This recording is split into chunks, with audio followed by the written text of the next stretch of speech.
Okay. Hello, everybody. Good to have you here. Thank you for being part of this Human Library launch event.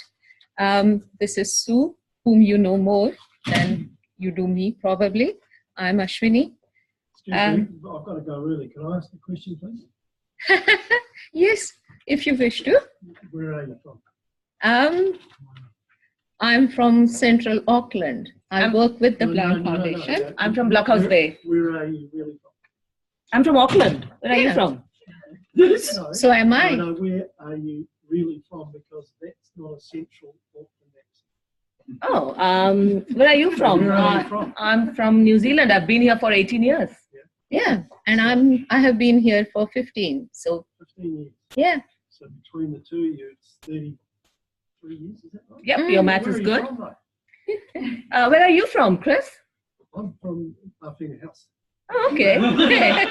There we go. So are we. Yeah.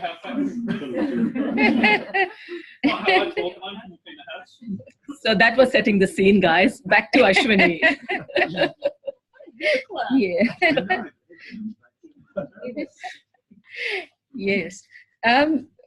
So we'll come back to that question a little later. What we want to introduce you to is the concept of human library. You know from the invitation that we have set out what it is. It started in 2000 in Denmark as a response to increasing violence on Denmark's streets. And those who started this initiative wanted people to hear what the victims felt when they were subjected to violence of emotional or physical kind.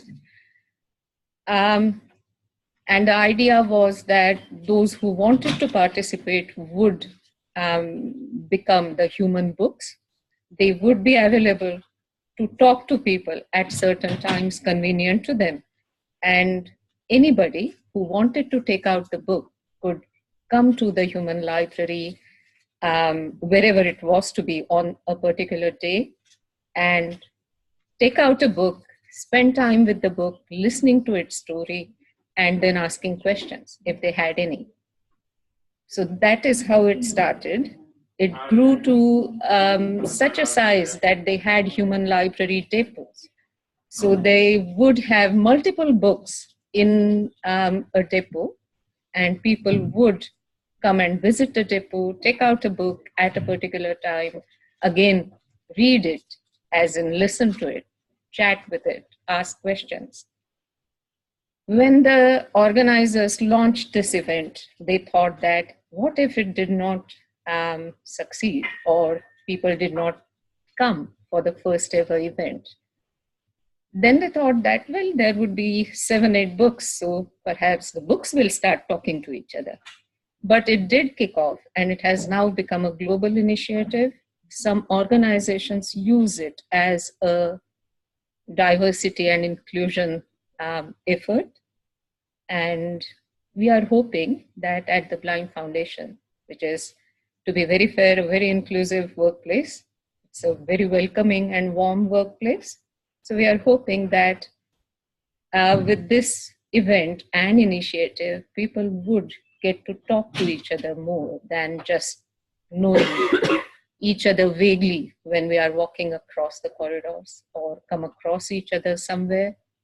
So that's the aim. And here we are as part of the Diversity and Inclusion Committee, Sue, Vyas, and Ashwinee Pendharkar. This is going to be the launch, first ever Human Library event at the Blind Foundation. Thank you everybody who is here at Awhina House for coming in, being here physically, so that we have an audience, live audience to ask questions. Thank you. So I guess what we decided was we'll introduce ourselves, a little bit of ourselves, and tell you how we landed up in this country, and after that throw it open for questions. We've got some questions by email, so I could read them out and we could answer them jointly. So my name is actually Sudipta Vyas. It's a nice tongue twister if you want to practice sometimes. And but I'm known as Sue. I was known as Sue even back home. My friends, because it was a long name, they shortened it to Sue. So I haven't changed my name for New Zealand. So I've arrived here actually I lived in Bombay in India, which is a busy city with about 22 million people in one large city. But the reason I am here is thanks to the Bombay traffic, which actually my husband got fed up of. He was driving like for at least 3.5 hours every day to CBD and back, just a distance of 28 kilometers. And he said, let's move, let's find a different place to go to. And he Googled the best place to bring up children. And we had 2 countries that were open to migration. One was close to the Arctic and one was close to the Antarctic. So we chose the country that had a cricket team and not Canada. So that's how, and it was a great, the immigration site was looking for people with a certain kind of, profile. So with certain qualifications, certain numbers of work experience, a certain age group, and we fitted everywhere, we ticked the boxes. And within a couple of months, it was all, the embassy said, yes, you are permanent residents now. And within 6 months, we completely changed our life and arrived in New Zealand. And it was really good. We had certain skill sets, which we thought is what the country wanted us to come to. And when we arrived here, we realized that those were the skill sets that were not seen as having good enough experience. And I decided to stay at home and look after my 2 girls, who were 1 and 7 at that time. For a year, I was taking a break. And my husband kept applying for 3 or 4 months. He applied to at least about 100 jobs. And he got those letters saying, thank you, you've got excellent qualifications, but blah, blah, blah. And we would get excited and think, oh my God, they want to keep your CV on hold. How cool is that? We'll hear from them. And we never heard from them. And then one day my husband showed me this ad and he said, I'm going to apply for this role. And it was a roof climber. And I'm like, what? You're a finance guy. He said, no, I'm going to give it a go. But eventually, things worked out. And after 1 year, I started working at Living and Giving. So by profession, I'm a clinical psychologist, but I did a little bit of journalism, and I'm a communications professional as well. So, but I didn't get any job, which is all right. I had to get New Zealand experience, and I started working at Living and Giving, which is a lifestyle store that was in St. Luke's Mall. And I thought that was great because I was there for about 2.5 years, and I talked to every customer, and I really got to understand the fabric of this country. It was absolutely fantastic. I took it as a very positive experience. And then one fine day, there was a dog with a blue coat that walked into that shop with my colleague. And she said, this dog's going to stay in the shop all day. I said, no, you can't do that. There can't be a dog in the shop. She said, no, he's a breeding stock dog from Guide Dogs of the Blind Foundation, and he can be anywhere he wants to. I said, all right. And I love dogs, so I was happy. We put him in the stock room. There are people from Guide Dogs here. His name was Jebby. If you remember Jebby. Yes. Oh, no. Yeah. Jebby absolutely stole my heart. And then I saw this on the website of the Blind Foundation. They were looking for someone to join for fundraising who would work with Guide Dogs as a fundraising liaison person. And I really sold my love for dogs in that CV and cover letter. And that's how I got this role. And that's how I'm here. And I started with fundraising and then moved to volunteer management later on. That's enough about me, and now on to Ashwinee. It's an interesting story. Why do I have to talk now? Okay. My story is going to be less interesting after this because I cannot claim to have struggled much to come here or to get any work experience here. I had always wanted to do my PhD in French. And people thought that I was going mad when I told them that I was considering New Zealand as my destination for doing my PhD. You want to do it in French and you want to move to New Zealand. How does that work? It didn't, but it's just that, yeah, I mean, Auckland University had a wonderful reputation and I knew of it. I contacted someone in the French department and they got back to me in a day. You can't imagine what impression that makes on somebody who is coming from India, where emails are in the number of thousands, and anybody who is looking after an inbox cannot ever hope to get back to a person within a day. So getting this response from the head of the department of a big university was something that hooked me, basically. And why New Zealand? I was not tossing between any country. I was just reading my newspaper one day and I found out this ad about discover a new country in my language, which is Marathi. And we knew of US, Canada, England as the traditional destinations for Indian migrants. We had never heard of New Zealand as one of those destinations. And I said, wow, let's go to a new place. Everybody goes to Canada, US, UK. We will go somewhere new. And we applied. We were here again within 6 months of applying. And of course, when we arrived here, we knew of Indian families that had been here for 30 years, 40 years. So we were not new at all. But trust me, the reason for us moving to New Zealand was, I want to do something, I can do it here. And this is a different place. We have not heard of anybody migrating to New Zealand. So we would be the pioneers. And that's why we moved here, for a different experience. Of course, when we did our research, we found wonderful things, read wonderful things about New Zealand, that it is a very honest and righteous country. People are very friendly, approachable. We could come here with our English, so that was an asset. We did not have to learn a new language.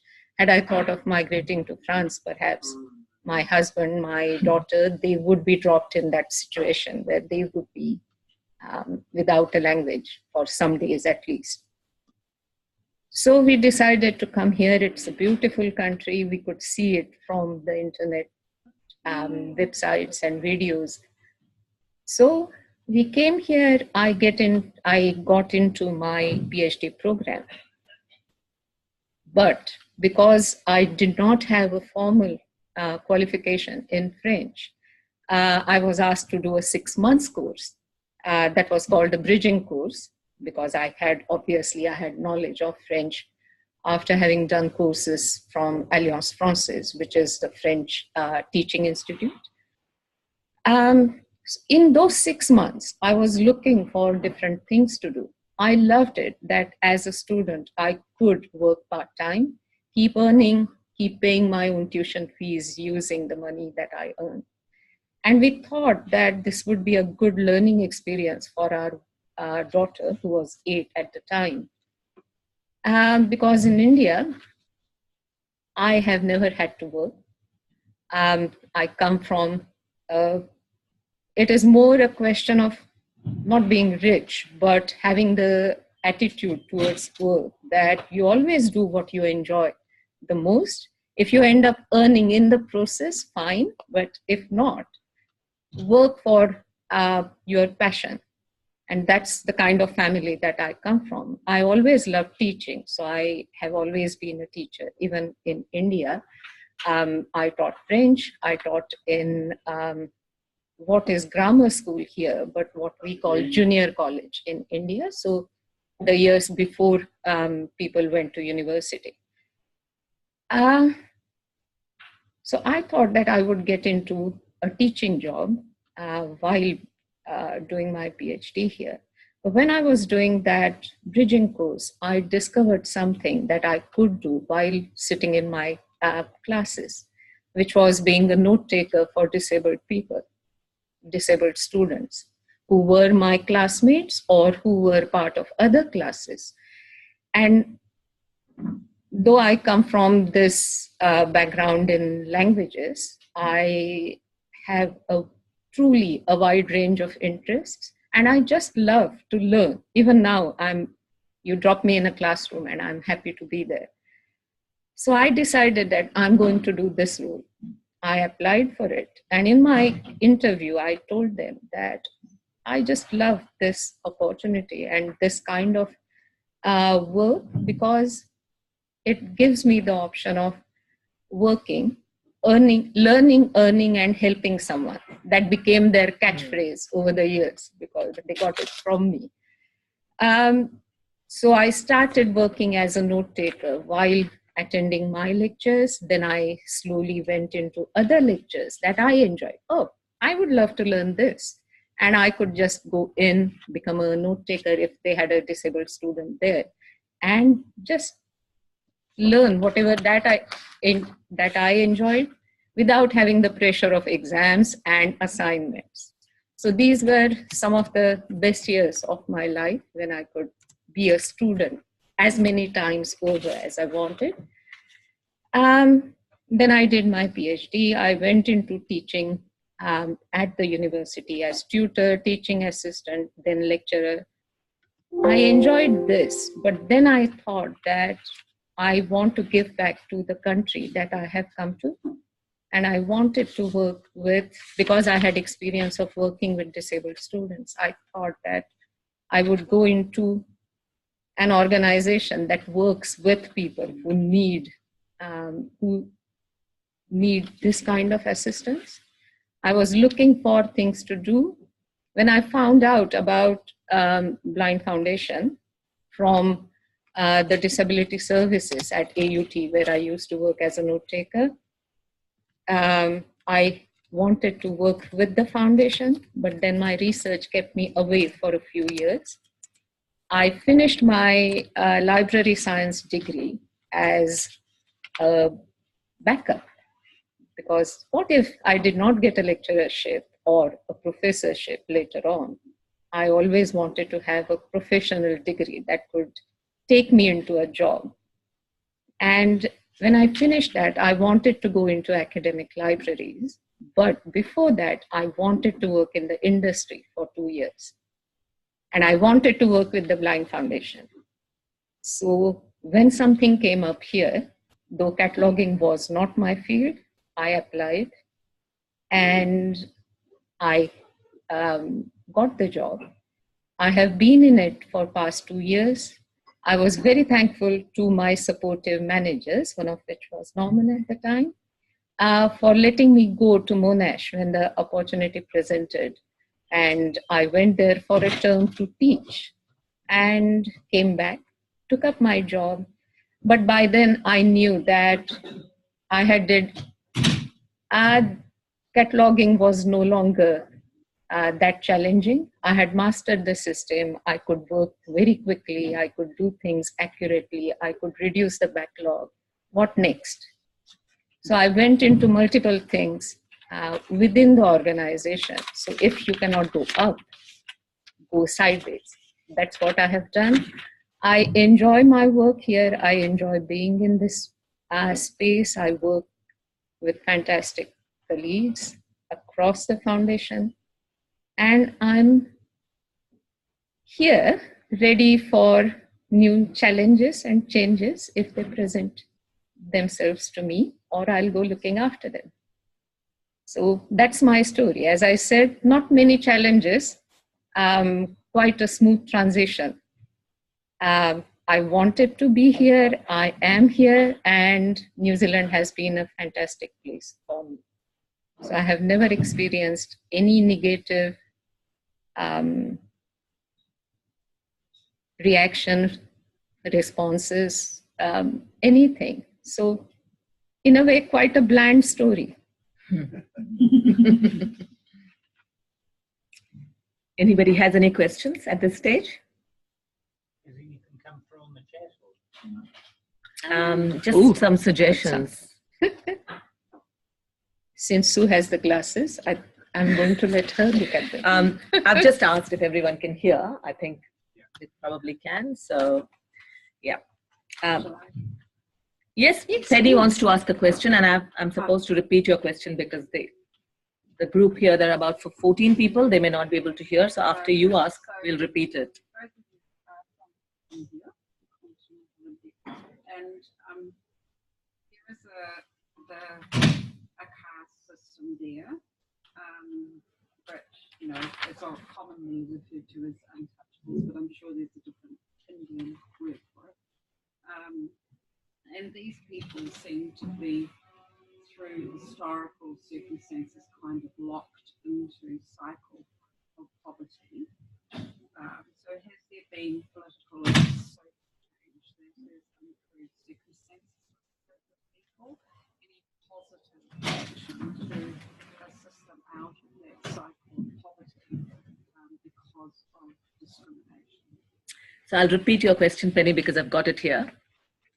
So the Penny's question was the caste system in India, which they are referred to, the people who are at the bottom of the caste system are referred to as untouchables, which means that in the past, people wouldn't even allow them near and wouldn't touch them and consider themselves impure if they were touched by these people. So has there been any political and social change that has improved the circumstances for this group of people? Any positive action to assist them out of a cycle of poverty because of being in this caste? Do you want to go, Ashwinee? Or? First of all, I know that caste system is stereotypically associated with India. I would like to share that wherever you find people following Hindu religion, you would come across caste system. So it is quite widespread, not just in India, but wherever you find Indians or India-influenced cultures, you would find that caste system has traveled with them as well. But just from somebody who knows a little more about the caste system, for those who do not perhaps know anything about it. So those of you who know about what it is and what it entails, please forgive the repetition. Caste system, as we know it now, was not as rigid as we find it now. When it came about, it was more a society structured around the kind of work that people did. Professions. Yes. So it was a profession-based structure, which obviously became very rigid because professions went from father to son, mother to daughter. And that way, because families just followed a profession for generations together, they sort of became the family's professions, and they then became fixated into caste system. So those who worked at the higher end, because they were in the knowledge industry, into teaching and studying of scriptures and subjects, they became Brahmins. So teachers, scholars, and priests, information professionals, these were Brahmins. Those who fought for the country, protected it, governed it, ruled it, were the Kshatriyas, so the warrior clans. Those who went into trades were called Vaishya. So, and they were mainly the farmers because India is a huge agricultural country. So, yeah. Yes. So any kind of trade, if you practiced it, you were in this bracket. And then those who looked after, who did the manual chores, cleaning and looking after or taking care of dead animals and those kind of things, who did the manual chores, these were the Shudras or the untouchables. They became untouchables because they mainly dealt with dead animals, and it's a tropical country. And when animals are dead, obviously, the chances of infection spreading through them are more. So anybody who had cleaned up a dead body or had looked after it would not touch the drinking water, drinking wells, and food, so that the infections did not get carried across.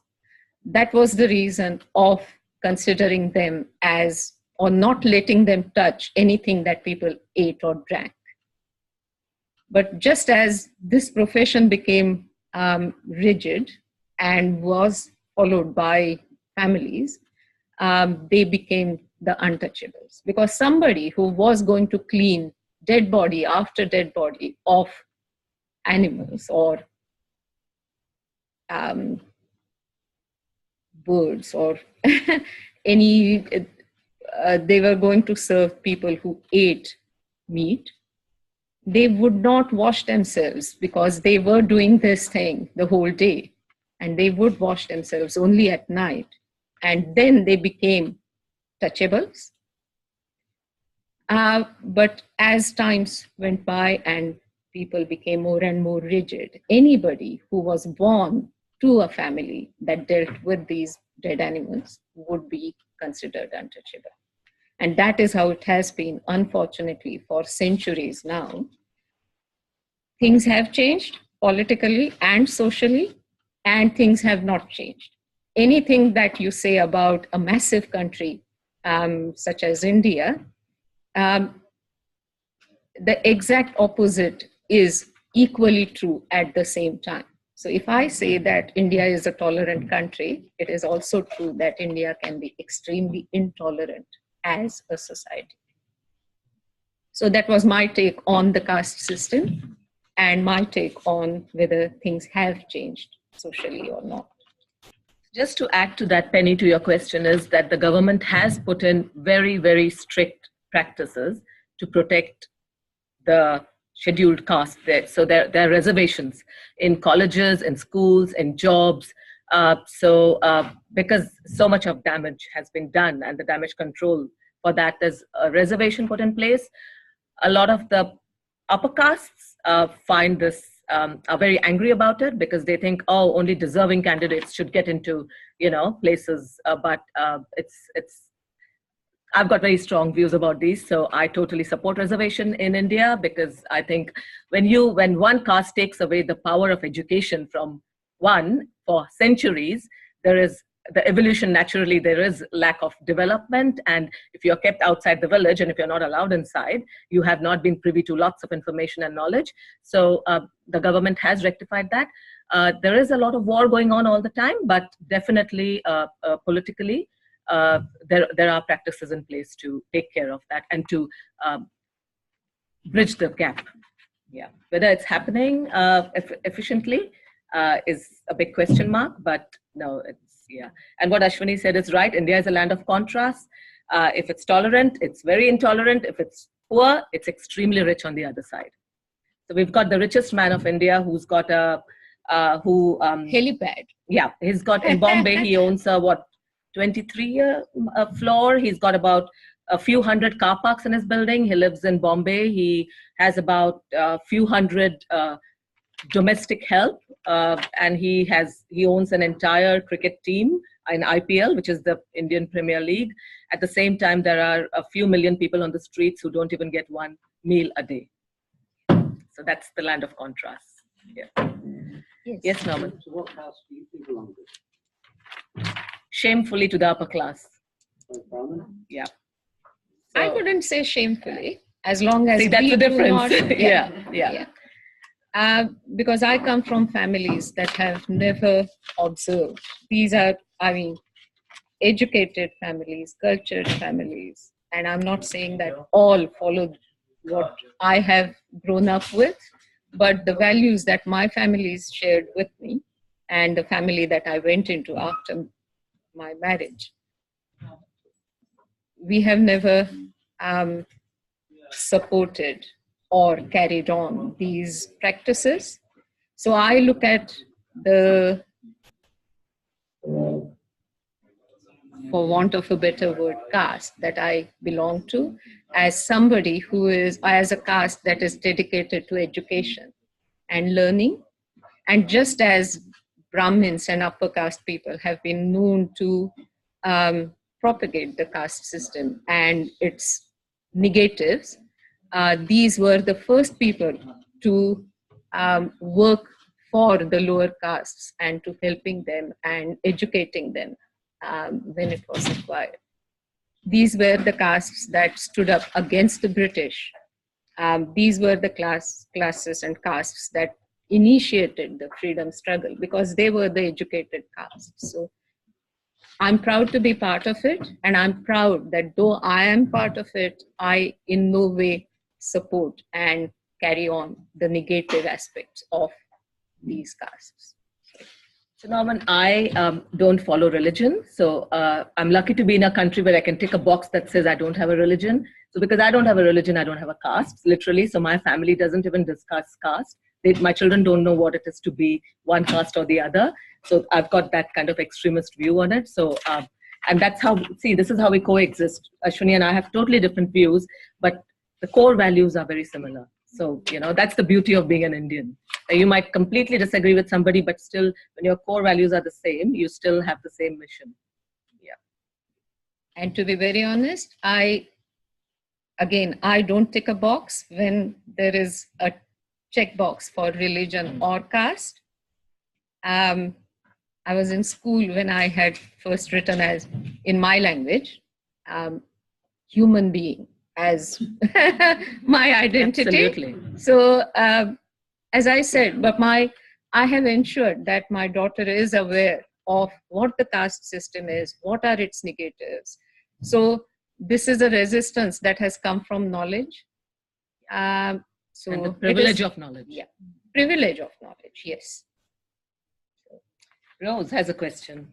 So can you opt out of the caste system if you want to? So caste is not something that's in your DNA. Yeah. So it's just something that man has created. So absolutely, I can. Even when I'm in India, I don't have to. People will identify me of being of a certain caste because of my surname and my ancestry, but I don't have to. I can completely say that I don't follow any caste. So. And you can be a non-practicing caste member, which is what I think we both are. So Brahmins are supposed to undergo an initiation process, which is with a few priests who make you a Brahmin before you attain puberty. It's only for men, not for women. Oh, it was for women in the Vedic era. Yeah. It has been discontinued for past few centuries. So my mother-in-law made sure that my husband didn't get any of that, initiation. So she told, so that it kind of tells you that now you don't belong to the caste. You're open to do whatever you want to. But there are practices put by priests in place that ensure that you can stand and proclaim to be of a certain superior caste. Yeah. And I think a lot of this social change towards this increased tolerance or intolerance of what was in place came about when India as a country united against the British rule. So everybody participated in this struggle for freedom. So nobody cared about religions, castes, and creeds. So that was one good thing that colonization brought to India, perhaps. Any other questions? I've got a couple here which I can quickly read out. So one question was, would you return to live in India? If so, why? And if not, why? Ashwinee, you want to go first? I think of myself as a global citizen. I'm a citizen of New Zealand now. So I'm not saying that I have no problems. I go back every year. I still call it my home because my extended family is there. But I call New Zealand my home as well.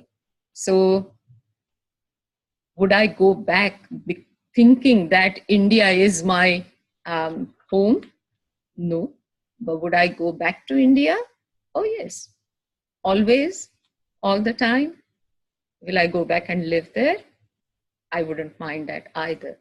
But as a global citizen, not just because I am an Indian originally. So very similar. My thoughts are very similar to Ashwinee. When I go home every year, it's funny now when people ask me, I say I'm going to see mom and dad. Earlier I used to say I'm going home, but now I say, and when I'm there for a couple of weeks, I yearn to come back home, which is here. So it's like I've got two homes now, but I've come to the conclusion that when people say home is where the heart is, but I say home is where the mortgage is. So, so right now it's New Zealand. But I would also like to share that I don't know about Sue's daughters, but my daughter definitely calls both places as her homes. And she clarifies that she wouldn't mind staying anywhere in the world, but her home will be where her parents are. So I think for the next generation, the idea of home changes. It is no longer tied to a place, it is tied to family. Yeah. That's very kind of her Parents. daughter, because my daughter has clearly said that she's going to look for the best retirement village for me. Must be my upbringing, Ashwinee. In fact, when I tell them, oh, we are going to hang around you, they get really worried and they look at each other like, oh my God. So there's another question is there one language spoken in India that most people would understand? No. I would say yes, and it is English. But not in the villages. Yeah. So India is like 70% rural. But yes, in the cities, all cities will understand English, definitely. But Hindi is a national language. Yeah. But the south of India doesn't like to. It's like France. They don't like to speak English. They like to speak French. So they have to study it in school. So they do. But everybody studies Hindi as a second language or a first language or a third language. So we all know how to read and write. We might not choose to speak. But Ashwinee and I can both speak at least about 7 languages between us. And I think, as I mentioned, when two people from totally different parts of India meet, and if they happen to have access to English, that becomes the shared and common language, because the languages from the south of India are totally different from those in the north. And if you go to a different state in India, it is as if you are visiting a totally different country. Food, attire, climate, not so much. Everywhere is hot. But language, things change drastically. You are truly in a totally different kind of space. And what about at home? Would you and your family all speak English at home? We still speak whatever language that we are native to as the most used language at home. Children in cities usually now go to English medium schools. So English becomes their almost first language. So when my daughter was growing up, the language of communication when I responded to her queries, questions would be English. So in that sense, we spoke both languages. So when I always clarify outside that I don't call English my second language, it is as much my first language as my own language. And what about in New Zealand? Is that the same when you moved to New Zealand? We still speak our native language at home, and we keep switching all the time. So I wouldn't say that we speak only one language and not the other. But what is your native language? It is Marathi.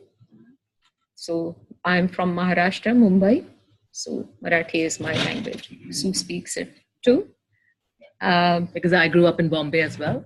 But I'm not from Bombay. My parents are from east of India, which is Bengal.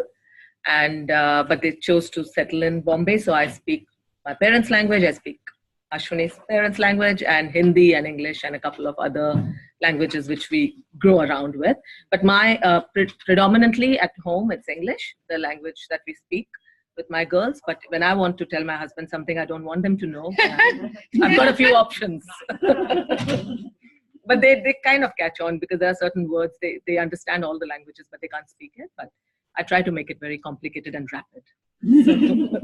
I don't have this privilege because my husband doesn't understand French and my daughter does. So, I use different code languages when I don't want the other to know what I'm talking about.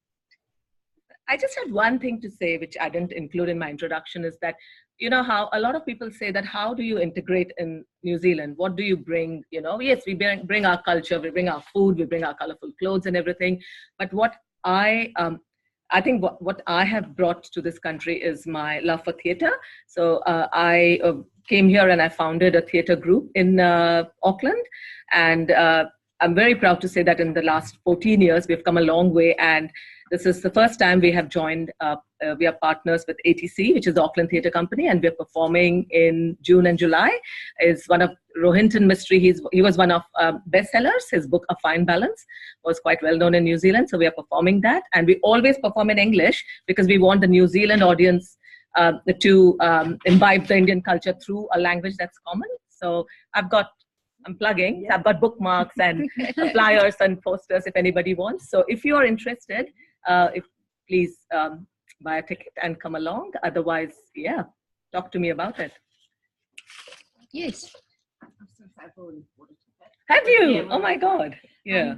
Secondly, when you moved to Auckland, was it a natural instinct kind of integrate into Indian communities within Auckland?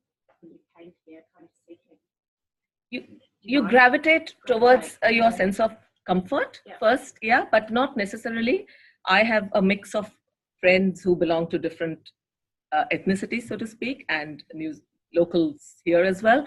But I saw that my older daughter, who was 7, naturally made Indian friends in school, whereas my daughter, who was 1, she identifies herself as being a Kiwi. She doesn't talk of India as home, so her sense of belonging is very different to my other girls. And to answer your question, yes, so because they are the people who can tell us, oh, where do you get your Indian groceries? Where can you do this? And where can you? So they kind of settle you in this alien place. But another thing is that we took just one night to get acclimatized to this country. The first night I cried all night, thinking, oh my God, what have I done? My parents back home, we snatched the grandchildren away from them and what. But next morning we walked to Countdown, which is food town at that time. And we just bought a few groceries and came home. And then we were like, woohoo, we are here. And we never looked back. Yeah. Even though we were jobless for some time. In my case, I'm emotionally and culturally, yes, but you can see that I'm still not used to the cold. I have grown up in Mumbai, in one of the hottest parts of India, because it's a coastal town. So I'm still not. When I joined university and my classmates would always tease, oh, we saw a sweater just now. That must be Ashwinee. You should see our parents when they come here. In the peak of summer, they have beanies and you cannot, they're fully dressed, and even those balaclavas, my mom loves those. Even in the peak of summer. Yeah, that's an Indian. So climate-wise, I'm still not fully there, though I have started feeling warm in December now. So I'm almost there, but not yet, not quite. I remember asking you once about why is it I see so many Indian men in particular who walk around with beanies on or hats on, and it's really hot. Is this some kind of Ayurvedic practice or something? And you said, no, it's just that they're cold. Yeah. Yeah. Cool. Have you found any issues with stereotyping? People saying, oh, because you're Indian, you must think this or must act like that or believe that? Yes. So when I was at Subway and ordering my meatball sub, they told me it's beef. So I said, yes, beef. On a very facetious level, I know Ashwinee has something more profound to share because we had this discussion before, but people do assume that I love chilies, hot food, and so just because I'm Indian, and if I go to a restaurant, even the waiters will say that, oh, extra hot, right? And I'm like, no, mild, so that's an assumption. My husband, he's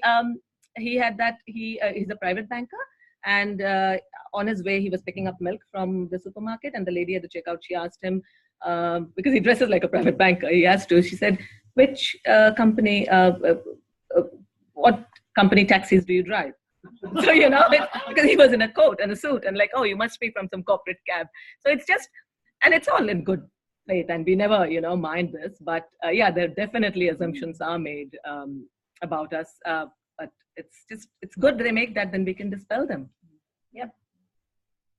I have, again, as I mentioned, that my transition was quite smooth, and my story, for the same reason, is quite bland, no drama in there. I have always been part of academic institutions, and I would like to believe that, though I'm discovering now otherwise with all this social media and news items about racism at Auckland University. But I've always believed that universities per se and educational institutions per se are more open-minded. And I have never come across that kind of stereotyping, though people do assume that I speak multiple languages, but which I do, so I don't mind it that much. One thing that happens to us in academic institutions actually is that we are considered as cultural informants about our culture. So they ask, I mean, what is happening here right now? You ask us questions about Indian culture, and you will carry our answers as the answers to your questions with you. We are acting as cultural informants here because you For a billion that, people. Yeah. So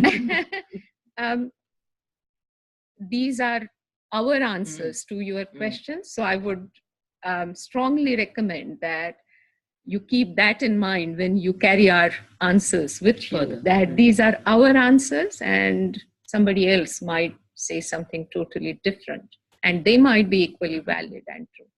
That's a literature person talking. There is no right or wrong. It's just your answer to something. So I am used to being treated as a cultural informant about Indian culture. Negative stereotypes? Not really, though the unconscious bias that, or unconscious beliefs about what Indian culture means always come through. For example, I'm naturally not necessarily a very exuberant person, though I can be. So I call myself ambivert, that I'm introvert and extrovert, and I'm different in different scenarios. So that my quietness is usually taken as either my reaction to being in a different country, culture, not being confident. So humility is quite often considered as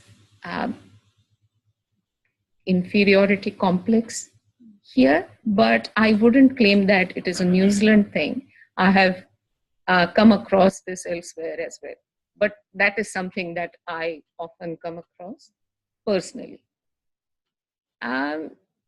And otherwise, people have these snippets of knowledge about India formed by watching Slumdog Millionaire or other things. Bollywood. I have, yes, Bollywood. I have one very perhaps uncomfortable for some people who do not enjoy talking about or do not like talking about death or deathly rituals. So I apologize if anybody is in that category here. But when I was working as a note taker at AUT, one day between two lectures, I was just sitting waiting for the next lecture to go to. And somebody, a lady, just came and sat next to me. And we said hello. I had seen her around because she used to have classes at the same time, though she was not in the same class that I was working in. And she asked me, "Are you Indian?" Yes. Are you Hindu? I sort of started feeling, because though I am born in a Hindu family, I'm not a practicing Hindu in the accepted sense. So I said, yes. So I imagined that the question would be about why don't you wear the bindi or something like that. The question that came actually totally threw me. So you are from the religion that burns its dead. And yes, But that was the first time ever I looked at something that was so normal for normal, as in an accepted thing, that we do this. We have funerals, not burials, and we have crematoriums, not cemeteries. So I had never, ever thought about it from the outside, but that question made me think. I said, yes, I am from that community. It must be so difficult. And that lady did not say it in any way that would be offensive. She truly thought that it must be so difficult to burn the bodies of your beloved relatives who are now no more. And that is what going to a different place, becoming part of a different culture is all about. It makes you look at yourself from the outside, think about the practices that you think of as just normal, and they are not. They are your practices. They are part of you, but they are not so for the people, and they are different and difficult to understand for people outside. I just hope that sometimes people who ask these kind of questions are also able to turn the mirror on themselves and think that if I find something that is so basic to a different culture, so difficult to understand or accept because it is totally different from what I follow, the same must be true of this other person who looks at me from the outside. So if I bury my dead, that is different from for Ashwinee too, because she comes from a community that doesn't. So it's interesting because about this mirror and perceptions, because when I was growing up, I always thought that the Western people didn't grieve properly, because when someone died, they didn't rave and rant and, tear their hair. Like a lot of Indians are used to grieving publicly and wailing. And I thought, oh, they don't care for their people because they don't cry. They don't, do all that. And I grew up a little and I got to know there are differences in how you express yourself. But in India, there are people even in the villages used to hire people to grieve for their dead and pay them. This is from the professional criers. Professional, yeah, they were called professional mourners, and they would come and beat their chest, and they were women. They were from the lowest strata of society, and there was nothing even beyond. This was even beyond prostitution. When there was nothing left for them, this is the job they would do. They would come and cry for someone else. It was an act, but they would get paid for it and go and feed their families. Wow. So yeah.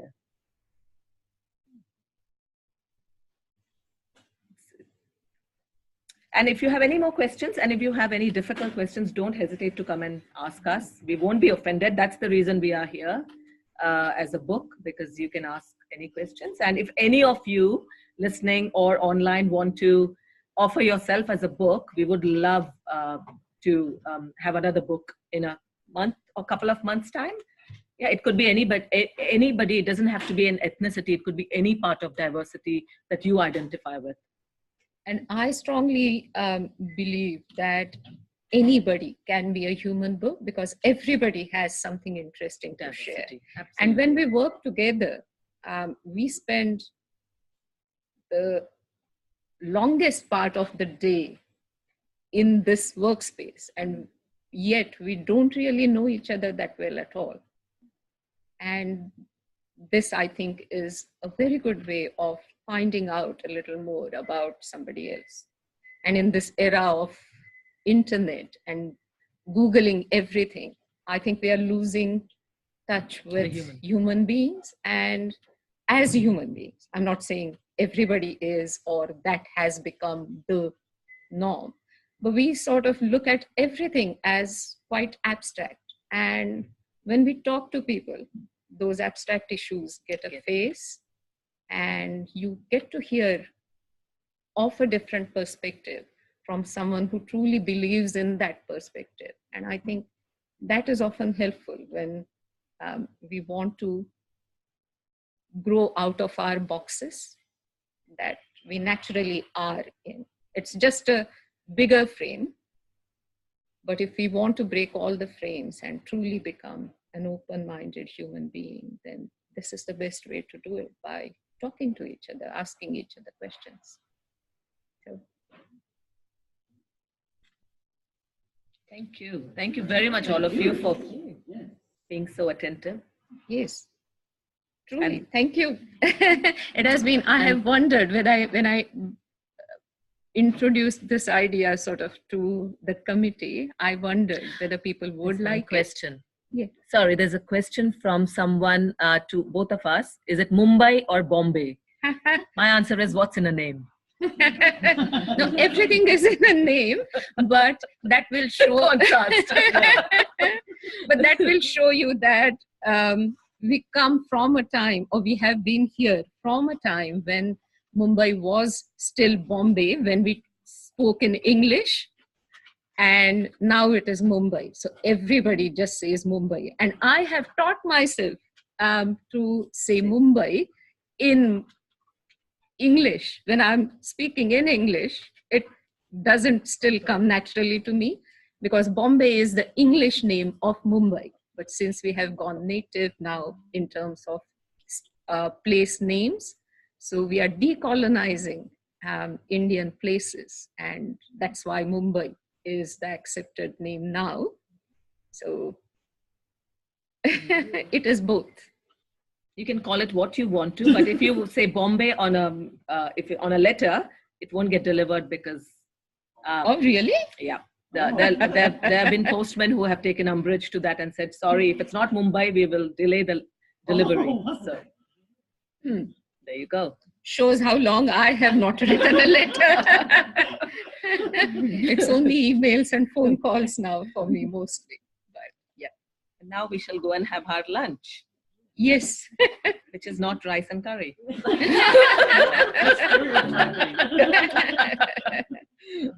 Thank you, everybody. You have been a great audience. Thanks, everyone who's online. Thank you. Thank you. Cheers. Thank you.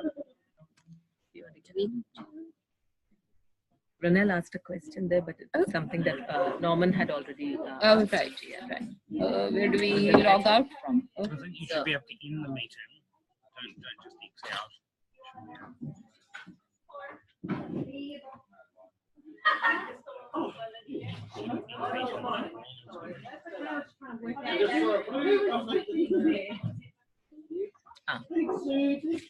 Cheers, Jenna. See ya. Thank you, everybody.